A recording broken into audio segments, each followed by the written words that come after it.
regarding the short-term memory struggles, what way could that be accommodated in the workplace to make things easier for an individual, do you think? Okay, so in the workplace specifically, so when we're talking, because obviously we are hired to perform certain duties, so it's quite literally to break those duties down to smaller duties, right? So it's planning, organizing, setting a bunch of alarms. So if you know you've got 4 hours to complete a project, so first of all, figure out that might take about 15 minutes. I might need to spend an hour and 15 minutes on this one. 30 minutes to review everything, 15 minutes for a break, and then 45 minutes to wrap it all up. So you would have to, first of all, break it down, plan, or also use what I refer to as natural supports in the workplace. So if you are part of a team and that assignment is part of a team assignment, quite often it's fairly common for people to say, hey, can you help me break this down a little bit? Just take 2 minutes with a coworker.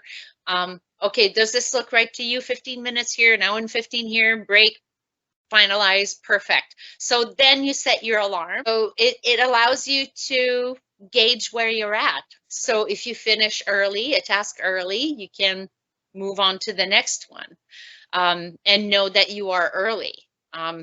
So that's how I would proceed. That's how I have proceeded.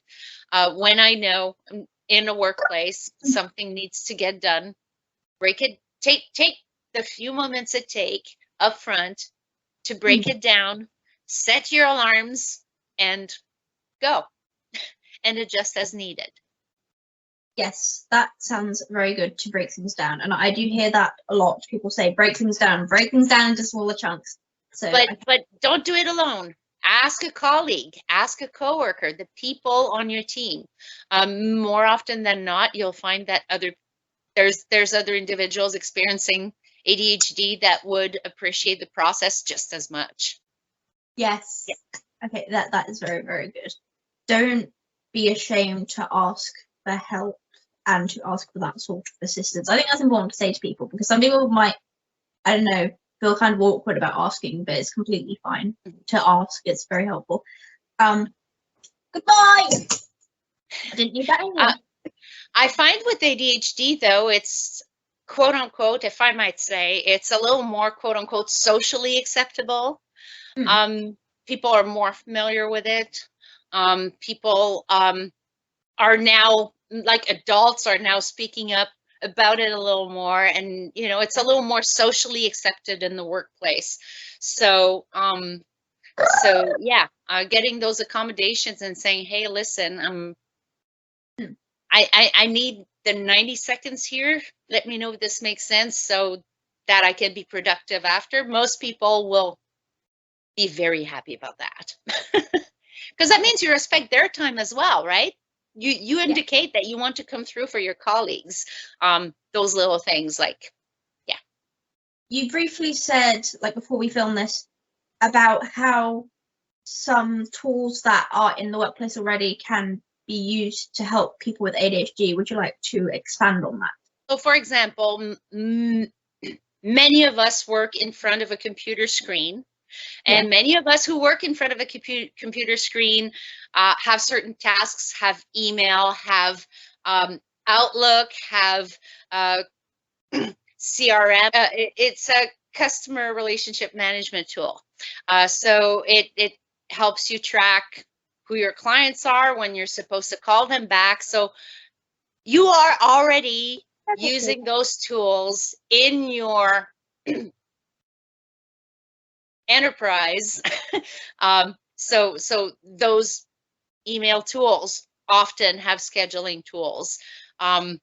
Those customer relationship management tools have a lot of scheduling tools and alarm tools. So they are already there. They're just used to accommodate a different need, right? So back in those days, you required a Rolodex, a secretary to type the Rolodex, a secretary to search the Rolodex. So now we don't have a secretary anymore. So now we don't, so some of us require assistants, executive assistants. So this is a quote unquote form of executive assistant, technically, executive function assistant. Yeah. So that's very much how it is. So for example, Maddie, my service dog, does help me with those functions, because when she starts noticing I'm all over the place, like she knows the difference when I start pacing as a tick, or when it's a tick, or when I start being all over the place. She comes to get me. She literally comes to get me. So that's kind of her job. Yeah. Yeah. So yeah. So she like a few times today she was like, hey, hey, hey, hey, hey, hey. Yeah. Yeah. So service dogs are also one way to keep on schedule. Yes, service dogs sound amazing. But that's not a tool that's already in the office. So that's individual support. But in terms of what's already in the office, again, a lot of those efficiency tools are effective to help with ADD, ADHD, executive dysfunction, and memory issues, planning memory issues. So yeah, so a lot of those are already in use in the office. Yes. Okay, that is very good to be able to use what's already there in a way that accommodates you and supports you. That's very, very good. So you might set a few more notices than your colleagues, and that's okay. You're using the tool for what it's supposed to be used for. Reminders. Yes, exactly.